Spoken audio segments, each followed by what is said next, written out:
Coming up on Outsider.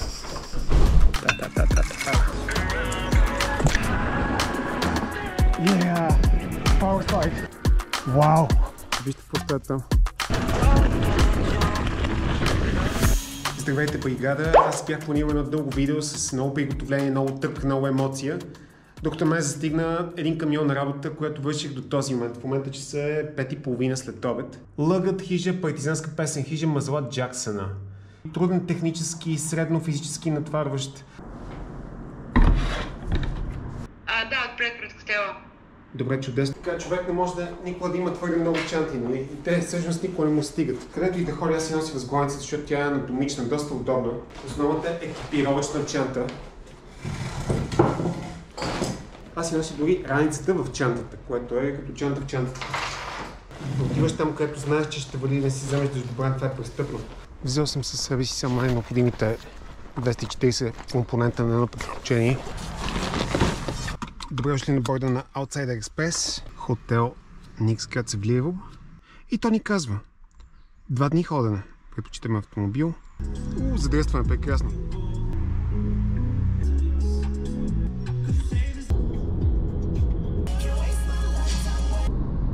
То не му ли изтече дъвността?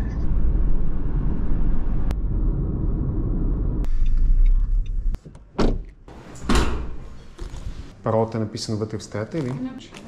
Ходи много. Пешачката нагоре до втория етаж, нали?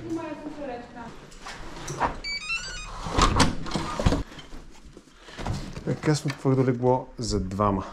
Така, сега пуснем всички лампи, които има за пускане. Тази лампичка, тази не.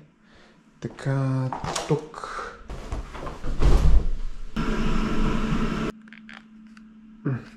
Този бутон 25 и после турбо. По това време обзето не мога да намеря нищо за хапване, нито нещо, което да работи, но аз въпреки това виждам далечината ни светлини. Магазин за месо Нанси. Това ще ми бъде първото грозде за тази година. Да, понеже тук има страхотни планини. Това е страхотно, между другото. Да, не е... Лъгът. Измични байри има. Какво значи измични? Значи не е така. Да. Така, полека-лека. Човек да се радва на всичко. Стига да го търси, нали? Да. Да, аз го търся и затова ще го намеря.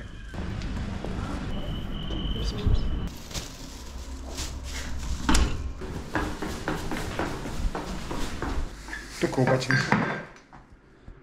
посудата. Ето ме и мен. Да пуснем телефони. О, още лампи чудесно. А тази лампичка? Ето и така свети. Вие се сещате без съмнение, че този тип излети тук и там. Те не са просто велосипедни, нали? Те са по-скоро изследователски. Жената е права. Гроздето е вкусно. С това.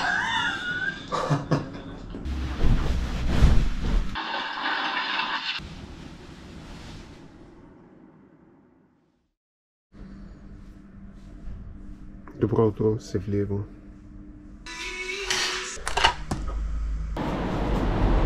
What am I supposed to say when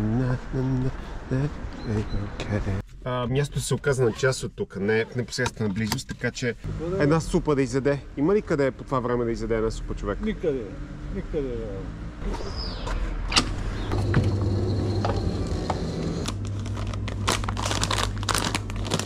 Какво е бата с ЗМ? Българска асоциация на търсачите за самородно злато. Наистина ли е? Вие търсите ли? И затова ще си взема баница. За моята камера ли става въпрос? Да, правя малък канал и съм решил да ви снимам всичките. Ето един. Много ви благодаря. Добър ден. И на вас. Помня още време, когато принцесите в училище бяха най-желаната закуска. Но сега мога да си ги позволя.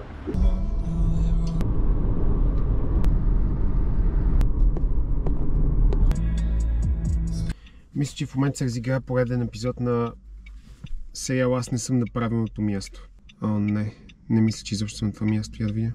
Така, можем да се поздравим, загубени сме успешно, на час и 10 минути сме от правилното място. Има две места, които се казват Лъгът. Стигнахме, не може да бъде.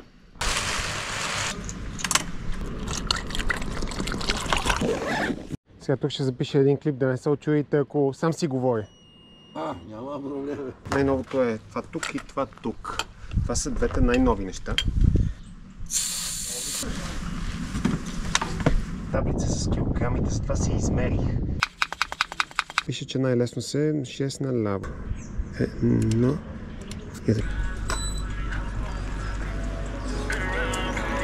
Навигацията уверено ме води към първата затворена по пътя врата. Егати старт. Какво става? Всичко наред. Просто вие се връщате. Надолу е лесно. Наистина.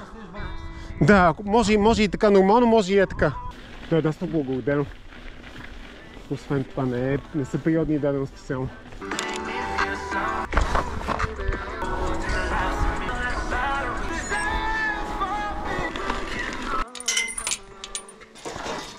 Ох, те не се харесват. Тук е някакво много особено място за дивите животни. Тук ги хранят, тук се грижат за тях. До момента, когато са готови за отстрел. Отстрел е приемливи израз за това да застрелят от дистанция.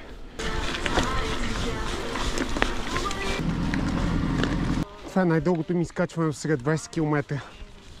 Опитайте си представите как се качвате на вашето дакелско колело. Така нарича майка ми тези колела с кошничка. Градските велосипеди дамски. И пред вас се опва един 20 км бой.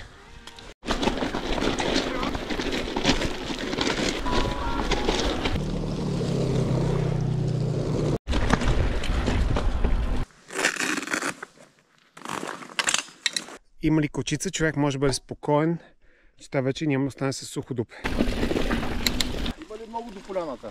Поляната с къщичките там на нея? Да. Не бих казал не. Винаги ми казваха, там задъгъл е. И традицията е предадена, същото го правя и аз. А до поляната има доста. Здравейте, планинари. Когато се опитам да вдигна, тя прави всичко възможно да стигне земята. Какво ли е това? Италианска песен. Моля? Който е чул, а пък когато изгледа и видеоклипа... Да не го облягам, да. Това е причината. Това е нещо като шоурума тук, нали? Моля? Казвам, това е шоурума тук, нали? Повярване. Да. Шоурум е демонстрационната зала. Всичките тук сте ни весели, усмихнати. Да махнем под носа, само да не ви пречи. Вкусно хращи, хапчици. Да.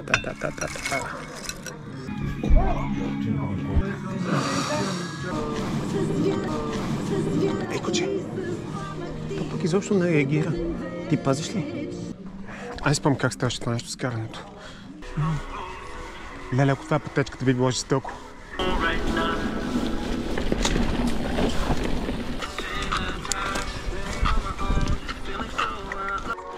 Класиката е модерна, т.е. бутането. Бутането е неостаряващо.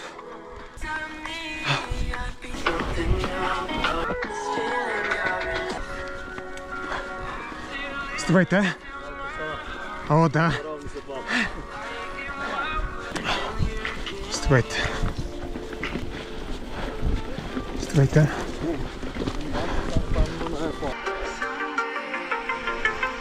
Разминавам се с разни хора, двойки обикновено. И ги поздравявам и ми отговаря само момичето. Което ми даде да разбера, че съм всъщност страшно готин тип. Не, защото момичето ме поздравява, защото момчето не ме поздравява. Схващаме като заплаха. Може би трябва да го отдам на вилката. В такъв приветлив оранжев цвят. Ето го нашето пътче, обвесното. Какво ставаше, Валери? Малко пръска, ама... Аз затова се точа. Това е идеята. Това е идеята от самото начало, да.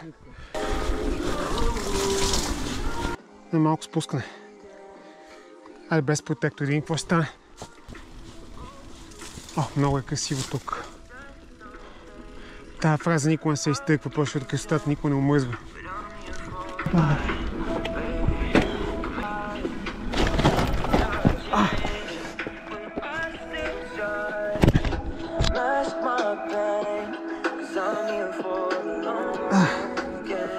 Ето това случва като казва човек без протектори. Благодаря ви. Каква хубава гъба. Това е изкопано пътче. Когато се опитам да въртя педалите, то не е толкова стръмно, че да не ги въртя. Педалите се удрят отстрани. Ай са вилката ли си заслужава парите.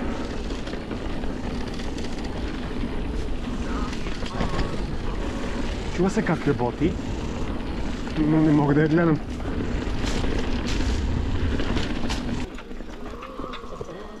Моля да ме извините. Аз ще мина ето от тук.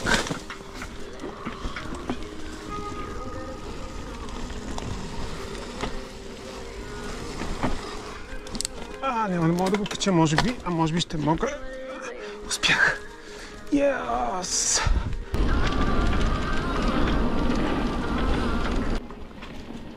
Приказно. Нарния, това е. Благодаря ви.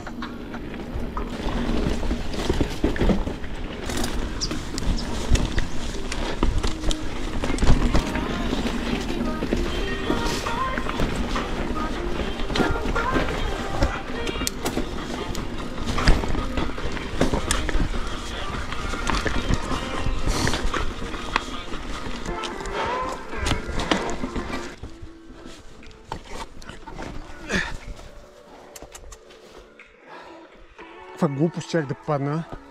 За да направя това преминаване по-комфортно, се опитах да стигна лошчето на амортисьора.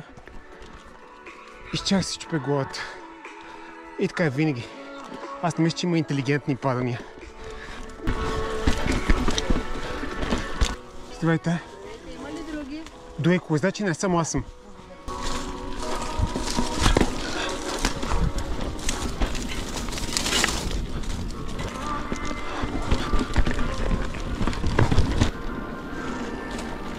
Oh yeah! Вау!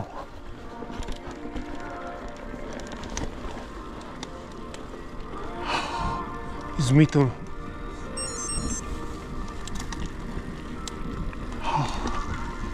Българската природа! Трансалп. Се не че маршрут.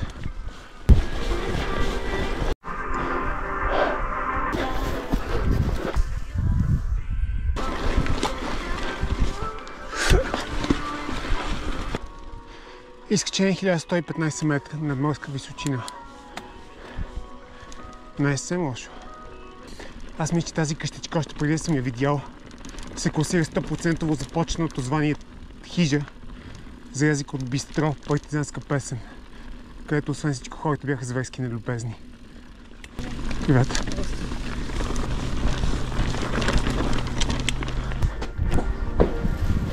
Пише събувай се отгоре.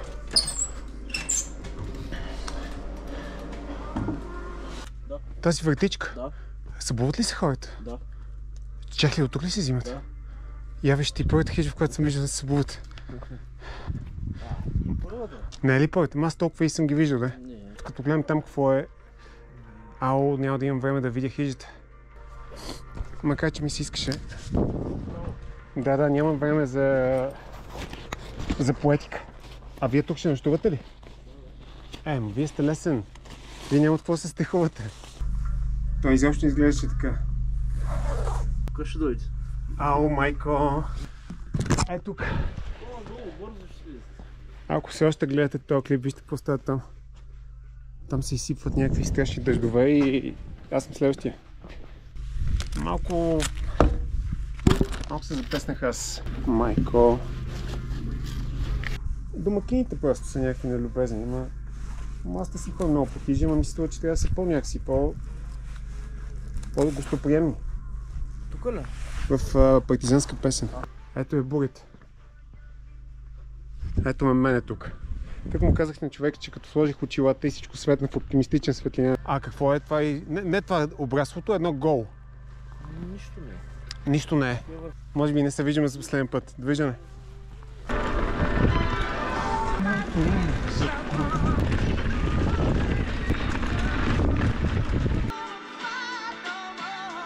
Защо не съм на правилния път? Damn! Обратно. Аз като чуя Тина и избирам само пътеките, които сочат надолу. Много високо предавката. Сам Михил на една авторска зен будистка мисъл. И тя е, че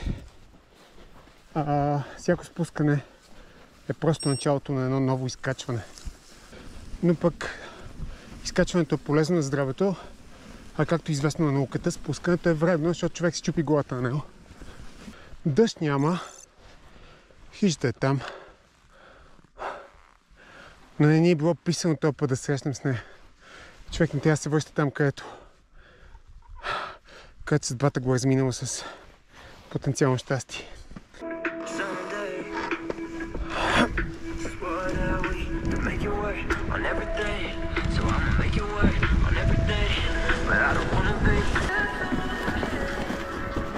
Яка стъмнотия. Пусна изпиячките, полите надолу в бездната.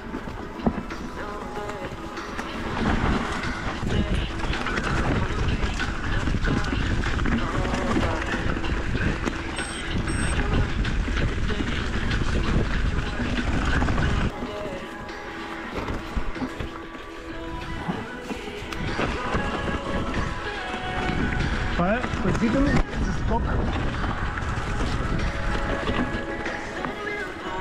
Луди глави скачат тук на нормалната.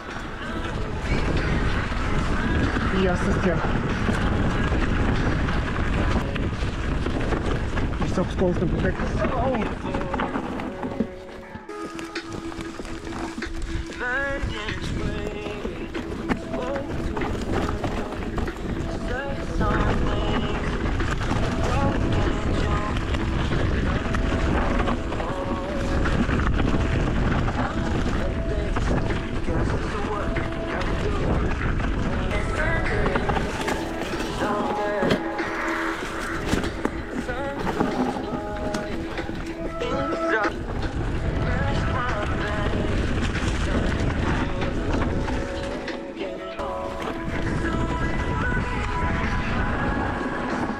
Yeah, power slide.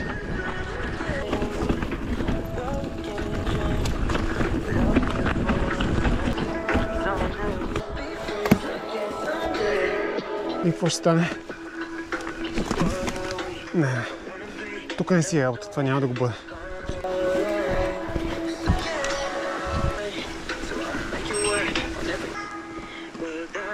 Тук е една грешна стъпка и падам в дерето.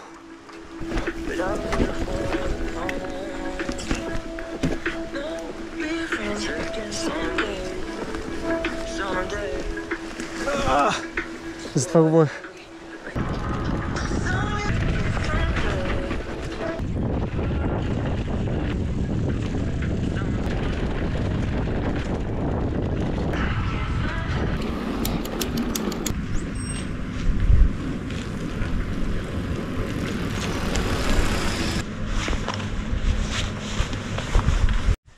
И какво покарахме си? Покарахме си мъничко по тукшните пътеки. Пътеката за спускане от хижа Мазалат надолу беше чупи глава, но много скоро след това се превръщаше в ужасен черен път, който нямаше край и който можеше да ти разбие всички флаги на пръстите. Както каже баба ми, като махнеш лошото, всичко останало беше просто чудесно. А то лошо почти нямаше. Лошото предстои понеделник. Благодаря ви, че бяхме заедно. Надявам се отново да бъдем заедно. И така да бъдем заедно всеки път.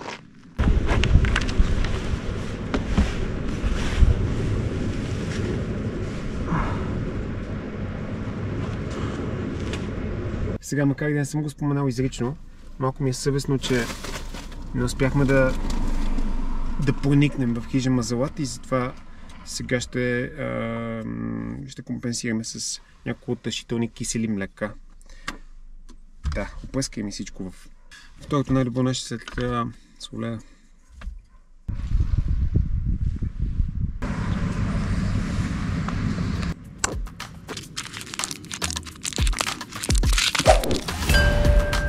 Outsider.